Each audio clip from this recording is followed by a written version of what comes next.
So this is a short audio just to speak about plantar fasciitis and how it's possible to change the way you walk, and with this we change the impact that the weight of our body has on the soles of our feet. If you've been struggling with plantar fasciitis, then it's more than likely at some point you either were in an accident or you did something repetitively that had a big impact on some part of your body. Now, it doesn't have to be that it's an injury to your feet. It could be something that's happened within your back, your hips, your knees, anything that changes the way you distribute the weight through your joints. So every time we take a footstep, if we are walking slightly strangely, then we reprint something into our body that could be causing an imbalance into the muscles and into the joints. So plantar fasciitis is something, it's one of various foot complaints that people can feel very disturbed by, because obviously when we hurt an arm or a wrist, we're not actually having to walk around on it, whereas with our feet it's a very different thing. We are absolutely dependent on them to function and move around. Now, one of the things I use in my clinic is gait analysis, and we look at exactly how you are taking each step. So we take one step in 0.6 seconds. And how many steps do you think we take a day? Well, it's different for different people, but obviously if we are repeating a movement within our body that is causing a pain condition every 0.6 seconds, then we can be creating a lot of pain for ourselves.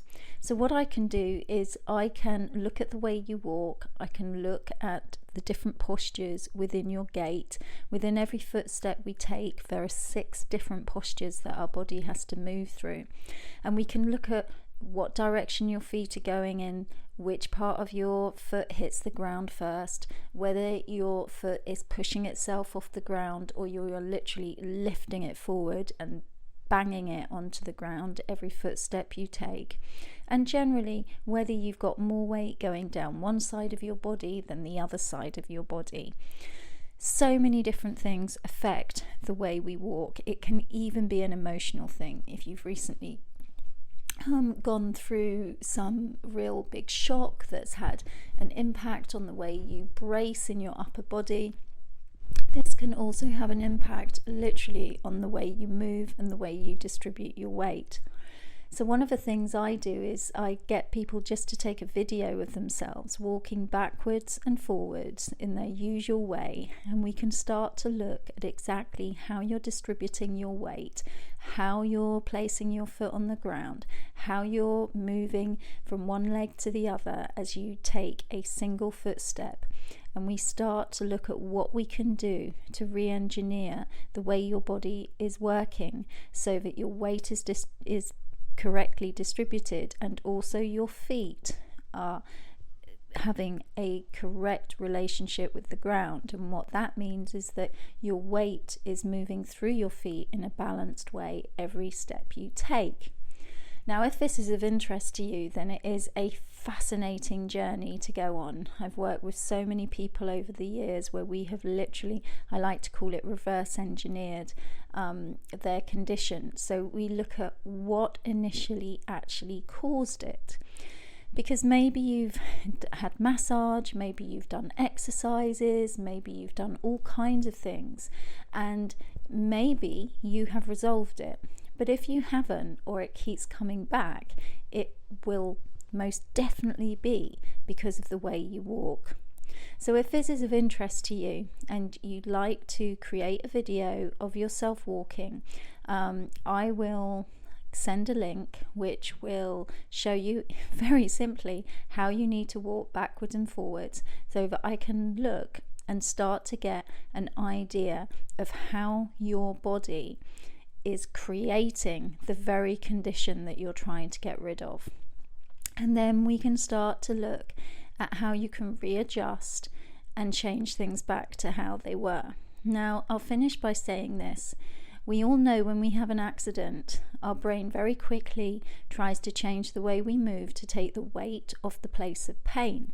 Okay, now what happens as the injury might get better, the brain never has an aha moment where it suddenly thinks, oh, I can move back to be the way I used to be, and I can move the way I used to move. What we are going to do is we are going to help your brain get that aha moment, because we will start to get you to redistribute your weight correctly in a particular way where your brain will go, wow, that feels good, or wow, that feels different. And as your brain starts to have those experiences, your subconscious, just as when you had an injury, you didn't consciously think, I need to move differently, your brain just did it for you, the same thing will start to happen again.